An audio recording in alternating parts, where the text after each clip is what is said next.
So then the question becomes, okay, so I understand that events are these things that happen, and I understand that I need to register these listeners. So how exactly do we go about doing that? Well, there's really three ingredients that we need, and the first is we need to know what element on the page is going to be firing the event that we're interested in. Also, what the event is that we're interested in, and then finally what the function is or how we're going to deal with that event. So how do we write code that does that? Well, there's a couple different ways that you can do this, especially with Apex, because Apex comes shipped with jQuery. And so how do we register a listener? Well, at the top here, we have the jQuery version.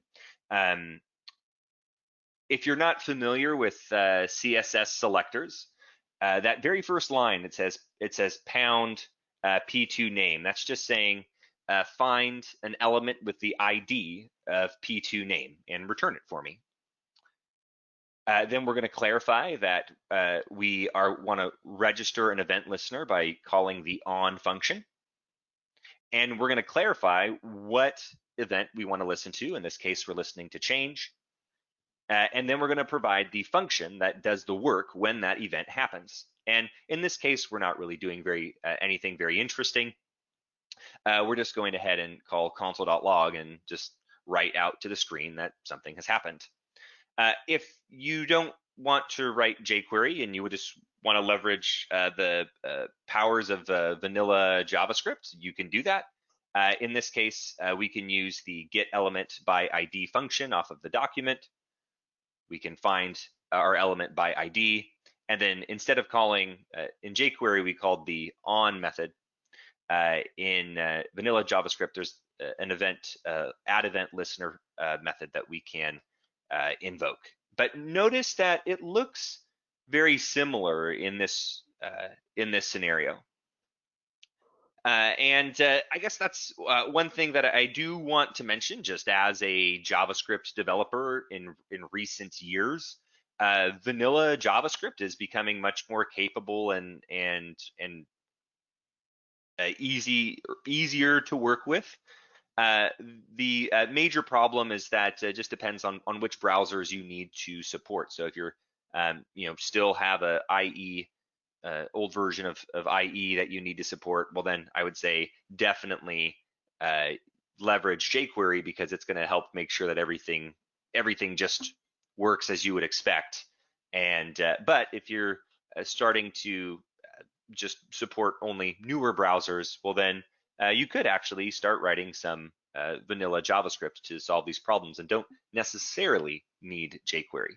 But jQuery is always going to be there, or at least it's already included, so you might as well kind of use those features that you have.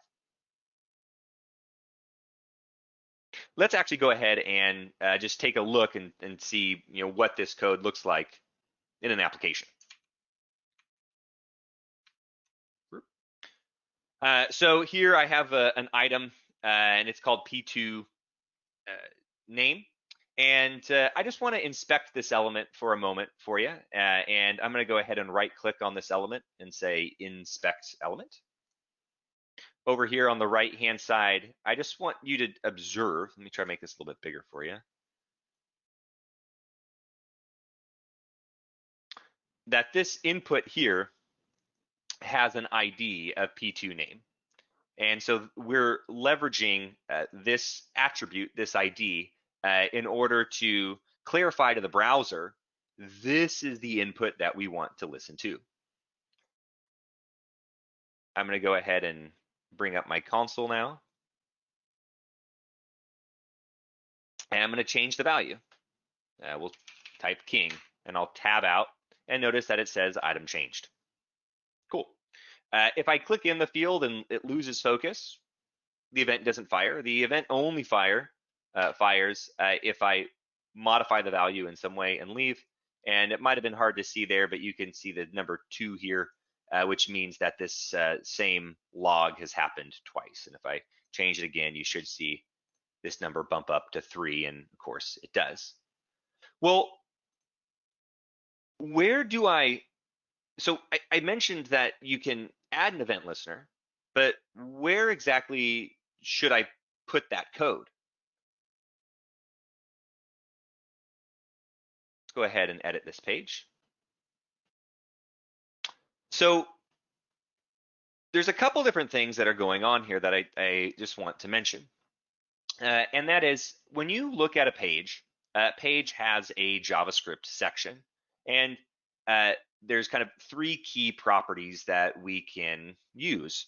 There's file URLs, which if you have a JavaScript file somewhere else that you'd like to include on your page, you can provide a reference here. So you could say path to my file.js, and it would load that file. If you just want to write your own little function that does something and call it later, so I could say, function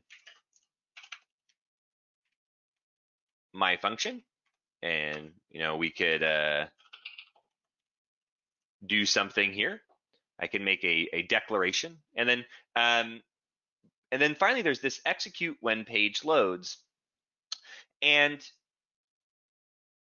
I think it's pretty clear that file URLs, kind of what that does, but I guess the difference between function and global variable declarations and execute when page loads might not be that obvious.